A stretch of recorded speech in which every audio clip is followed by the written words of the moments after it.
Hi friends, welcome to Yashikar. ஃபைனலாக காவேரி விஜயோட லைஃப்பில் என்ட்ரி ஆனதுக்கப்புறம் விஜய் வந்து சிரிக்க ஆரம்பிச்சிருக்காரு. பார்க்கவே ரொம்பவே அழகாக இருக்குது. அதுலேயும் லேடிஸ் மாதிரி நடந்து காமிச்சது எல்லாமே ரொம்பவே ஹைலைட்டாக இருந்துச்சு. எல்லாரும் நல்லா என்ஜாய் பண்ணி சிரித்தாங்க. தாத்தா வெளியிலேயே சொல்லிட்டாரு, ரொம்ப நாளுக்கு அப்புறம் விஜய் வந்து சிரிக்கிறத பார்க்குறோம் அப்படின்ட்டு. நல்ல ஒரு சப்போர்ட்டிவாக இருக்காங்க காவேரியுமே விஜய்க்கு. என்னடா நம்ம கெஸ் இப்படி சொதப்பலாயிடுச்சே அப்படிங்கிற மாதிரி தான் இருந்துச்சு ஒரு பக்கம். ஆனால் இன்னைக்கு எபிசோட் ரொம்பவே சூப்பராக இருந்தது. எதிர்பார்க்கவே இல்லை இந்த சர்ப்ரைஸான ஒரு எபிசோட. கண்டிப்பாக அப்படியே சடனாக வந்து உட்கார வச்சு சடங்கெல்லாம் பண்ண ஆரம்பிச்சிருவாங்க அப்படின்றது தான் நினச்சிட்டு இருந்தேன். பார்த்தா புடவை கட்டுறதுலேருந்து ஆரம்பித்து ஒரு ஒரு விஷயமா ரொம்ப பியூட்டிஃபுல்லாக எடுத்திருந்தாங்க. நல்லா இருந்துச்சு.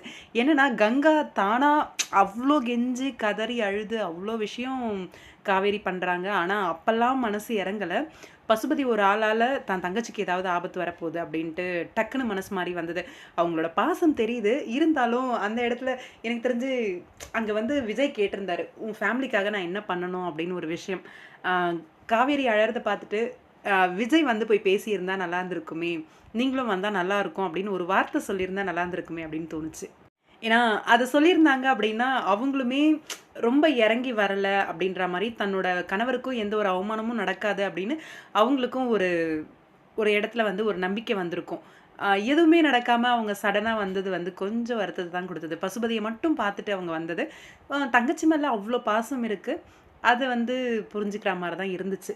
ஓகே, ஏதோ வந்தாச்சு ஃபைனலாக நம்ம கங்கா அப்படின்னு ஒரு விஷயம் சந்தோஷத்தை கொடுத்தாலும் ரொம்ப சூப்பராக இருந்தது எபிசோட். நிறைய பூ வச்சு நிறைய ஜுவல்ஸ் எல்லாம் போட்டு கொஞ்சம் ஹேர் ஸ்டைல் மட்டும் கொஞ்சம் வித்தியாசமாக பண்ணியிருக்கலாமே அப்படின்ற மாதிரி தோணுச்சு எனக்கு. ஏன்னா நார்மலாகவே இந்த ஹேர் ஸ்டைல் தான் பண்ணிகிட்டு இருக்காங்க நம்மளோட காவேரி. இப்பயும் இப்படியா? தினைக்கும் சாரீ கட்டுறீங்களே காவேரி, இன்னைக்கு எப்படி சாரீ கட்ட வரல அப்படின்ற மாதிரி ஒரு கொஸ்டின். மேபி அந்த பட்டு சாரீ அப்படின்னாலே நம்மளுக்கு கஷ்டமாக தான் இருக்கும். அந்த மாதிரி கஷ்டப்பட்டாங்களோ என்னவோ தெரியலை.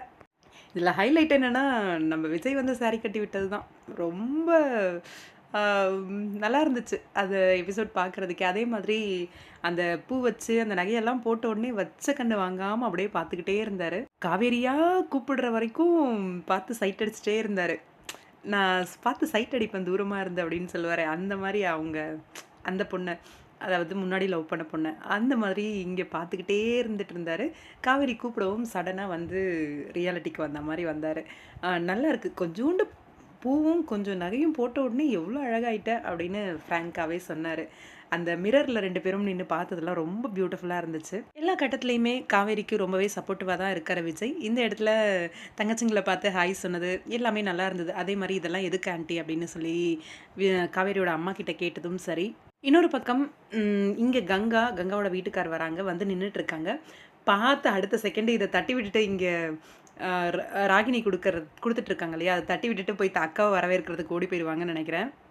அதுவே ராகினிக்கு பெரிய அவமானமாக இருக்கும். கண்டிப்பாக ராகினி வந்து நெக்ஸ்ட் டைம் அதை கொடுக்குவாங்களா அப்படின்னு தெரியல, காவேரி வந்த பிறகு கூட. இந்த இடத்துல பசுபதியோட வாயும் சும்மா இருக்காது. அதே மாதிரி அவங்க சம்மந்தி வாயும் சும்மா இருக்க போகிறது இல்லை, விஜயோட சித்தப்பா வாயும். பார்க்கலாம், வெயிட் பண்ணி. அப்கமிங் இன்ட்ரெஸ்டிங்கான ட்ராக் இருக்குது. ஐயோ மண்டே வரைக்கும் வெயிட் பண்ணுமா அப்படின்னு ஒரு பக்கம் பார்க்கலாம் என்ன நடக்குதுன்னு.